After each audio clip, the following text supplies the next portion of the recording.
Hey guys, it's Sebastian from AskSebby, and today we are going to talk about things you need to know about before applying for American Express cards. We'll talk about the new stuff, then kind of the meta game, the rules that you might want to consider, and then the final bit is applying itself.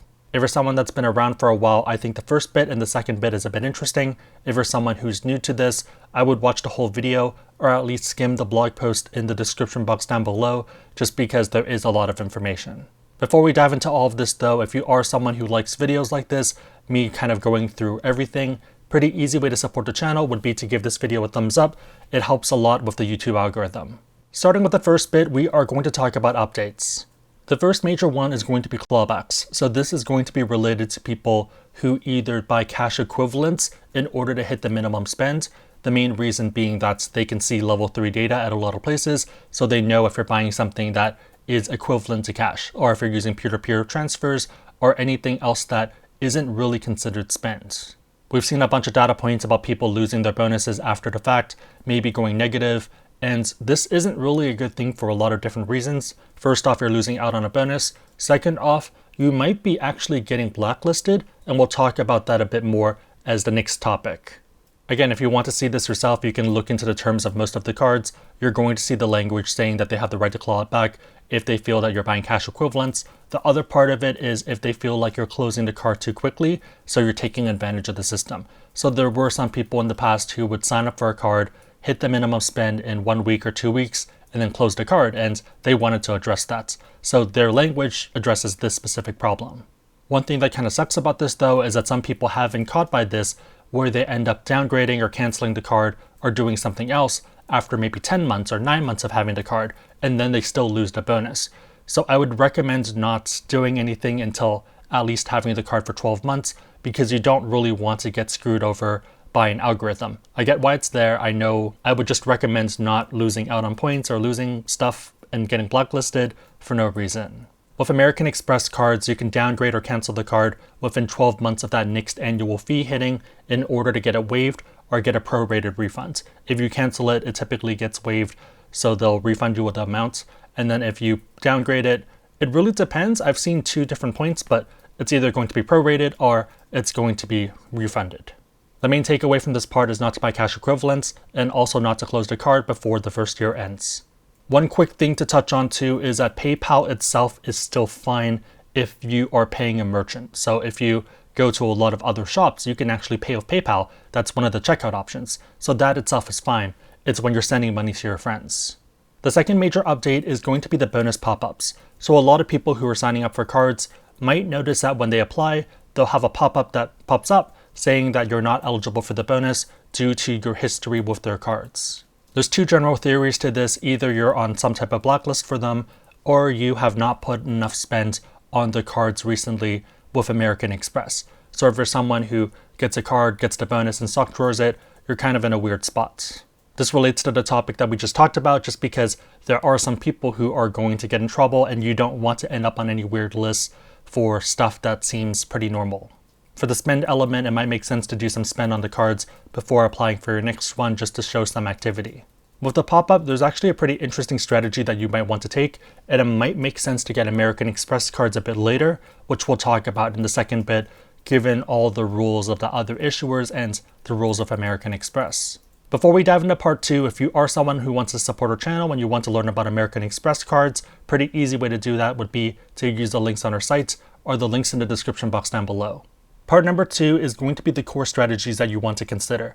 This is going to be a very hefty portion of the video just because there is a lot of different rules once you especially consider rules from other issuers. The first one is going to be American Express once in a lifetime. With most of their cards, you are going to see some language there saying that you're not eligible for the bonus if you either currently have the card or you have had the card in the past before. So the interesting part of this is having the card in the past. With some other issuers, it's related to you getting the bonus in the past. Here, that's not really the case. So the biggest issue is people who either upgrade or downgrade cards, losing out on potential bonuses by doing something that seems pretty normal. A good example of this would be downgrading the Hilton Ascend card to the no annual fee card after the first year, because for you, it might not make sense, but then by doing that, you're locking yourself out of that no annual fee bonus. And for a lot of properties, that bonus itself could already represent one night at their most expensive hotels. Depending on the places you travel to, this could easily represent something like $500 to $1,500 in value. One of the big exceptions here is that sometimes we do see some offers that don't have this language, but I would argue that it's not very common, so I wouldn't want to rely on this in the future. And again, I wouldn't want to lose out on a bonus for no reason. This once-in-a-lifetime language also means that you typically want to apply for American Express cards when they have increased offers. So there's not really a rush to get these cards because you can only get the bonus technically once in a lifetime, so you might as well make accounts. Some obvious exceptions is if you have a crazy amount to spend in the next 2 or 3 months related to the multipliers, but I think those are very big exceptions that aren't really normal. The second one is going to be the 5 credit card cap. This is not a hard cap. I've seen some people who are stuck with 4 cards or 6 cards, but the majority of people are going to have a cap of 5 credit cards. Note that I say credit cards or said credit cards and not charge cards because charge cards are not affected by this. This means that you can pretty much get as many charge cards as you want, and that has no impact on this 5 credit card rule. This affects personal cards as well as business cards, so however you want to mix it, maybe it's 5 business cards, then you're at that cap. If you have 4 personal cards and 1 business card, you're at that cap. 5 personal cards, you're at that cap. However you want to mix it. The big issue here is that it really affects your playstyle. So if you're someone who is only looking to get 5 cards, you're not looking to get bonuses that much, you don't really care about that, then this doesn't really impact you. But for people who are hunting for bonuses, who want to go through all or most of the American Express credit cards that have good bonuses, you don't really want to lock up one of these slots for a card that doesn't add you substantial value. So for example, one of the first cards I had was the everyday card. I had to close that card because there were other Hilton cards that I wanted to get that card was locking up a slot. Once you factor in the fact that you need to keep the cards for at least 12 months, maybe longer if you want to get value from some of them, you're in a weird spot that you don't want to lock up cards for stuff that doesn't make sense or add value substantially. So there are exceptions there, obviously. I think the Hilton Aspire card, as well as a lot of the Hotel Keeper cards like the Marriott ones, make a lot of sense for me at least.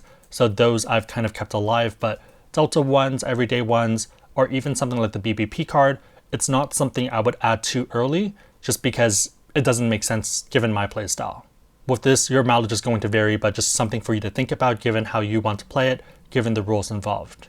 The final piece of all of this is that American Express doesn't really seem to care about your velocity. So there are other issuers who care about how many new accounts you have in the last 24 months, how many inquiries you have in the last 6 months.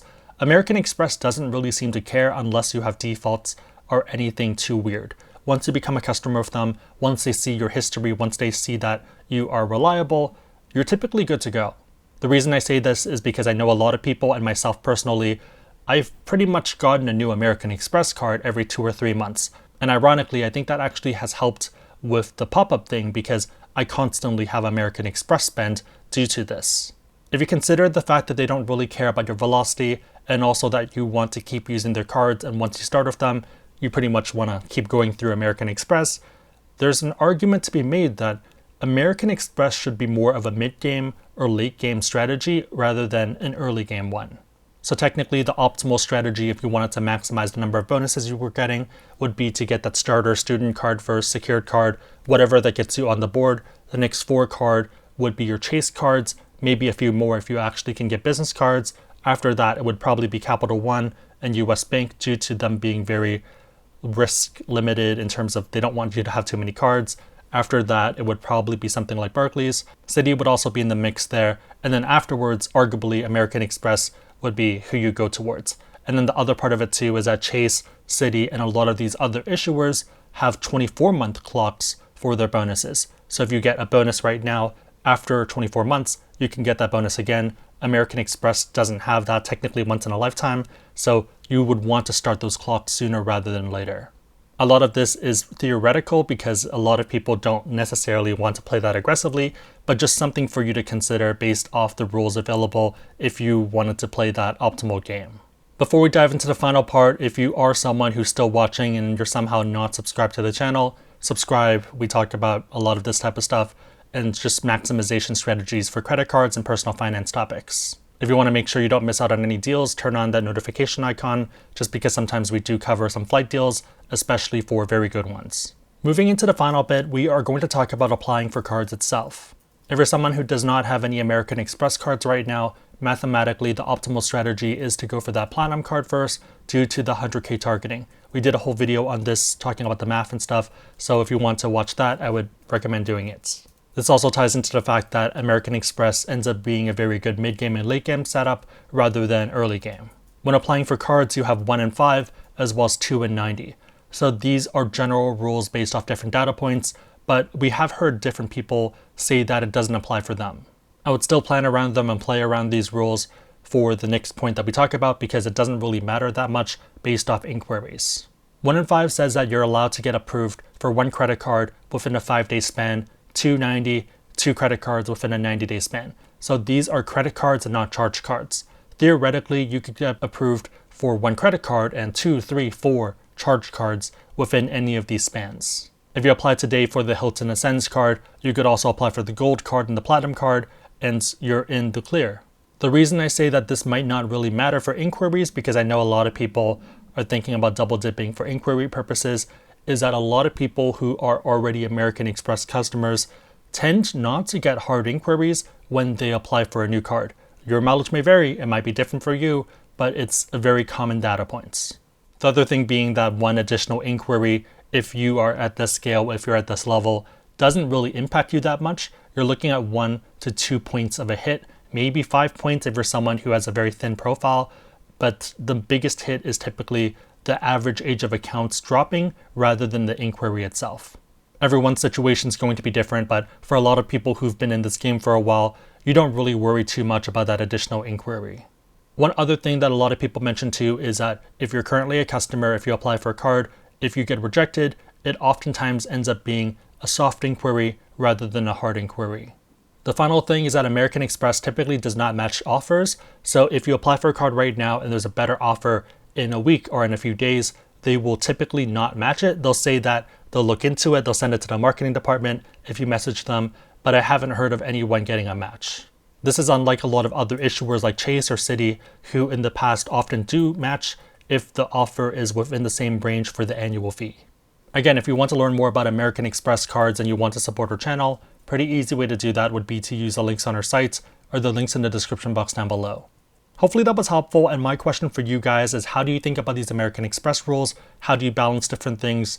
What is your strategy moving forwards? Let me and the community know down below. If you liked the video, give it a thumbs up, it really helps us out. If you know anyone else who'd benefit from what we just talked about, feel free to share the video with them because it's probably going to help them out. But otherwise, hope you guys liked it. See you guys next time.